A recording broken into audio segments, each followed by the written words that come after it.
आउज़ुबिल्लाहिमिनश्शैतानिर्रजीम बिस्मिल्लाहिर्रहमानिर्रहीम। अस्सलाम वालेकुम। मेरा नाम अर्जमंद उस्मान है। आज की इस वीडियो में आपको गोहर पब्लिशर की जानिब से खुश आमदीद कहती हूँ। हमारा स्लोगन है redefining the geography of education through digital resources for conceptual learning. आज हम गोहर स्किल अब सीरीज उर्दू जमात अव्वल का सबक नंबर 9 खोलेंगे और वहाँ पर मौजूद उन्वान मौसम बहार के बारे में जानेंगे। इस सबक को पढ़ाने से पहले मैं असातिज़ा इकराम से चंद सवालात पूछना चाहती हूँ कि आया वो किस तरह से इस सबक को पढ़ाएं कि तलबा के अंदर दिलचस्पी पैदा हो और वो सबक के मुतल्लिक मालूमात हासिल कर सकें। सबसे पहले आप तलबा से इस उन्वान के मुतल्लिक चंद सवालात करें।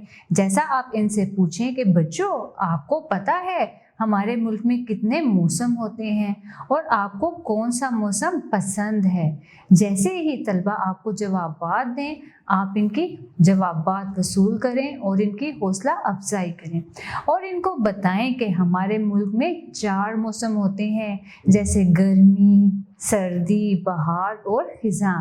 लेकिन आज मैं आपको मौसम बहार के बारे में बताऊंगी जो बहुत ज़्यादा दिलचस्प मौसम है।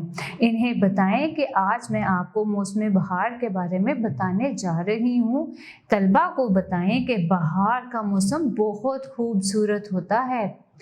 हर चीज़ तरो ताज़ा हो जाती है, हर तरफ रंगीनी आ जाती है। इस मौसम में मुरझाए हुए पौधे तरो ताज़ा हो जाते हैं, हर तरफ खुशियाँ ही खुशियाँ नज़र आती हैं। परिंदे चहचहाते हैं, हरे भरे दरख्तों पर फूलों की खुशबू से हवा तरो ताज़ा हो जाती है। इसके साथ साथ तलबा को बताएं कि इस खूबसूरत मौसम में चश्मों से साफ शफाफ पानी बहने लगते हैं।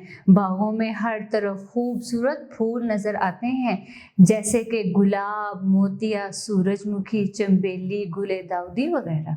बागों में फूलों की नुमाइश का इनेकाद होता है। बहार के आते ही हर तरफ हरियाली छा जाती है, दरख्त तरो ताज़ा हो जाते हैं। फूलों की रौनक एक पैगाम लाती है। किस चीज़ का पैगाम? खुशी का पैगाम। जी हाँ, फूलों की खुशबू बागों में ताजगी को बरकरार रखती है।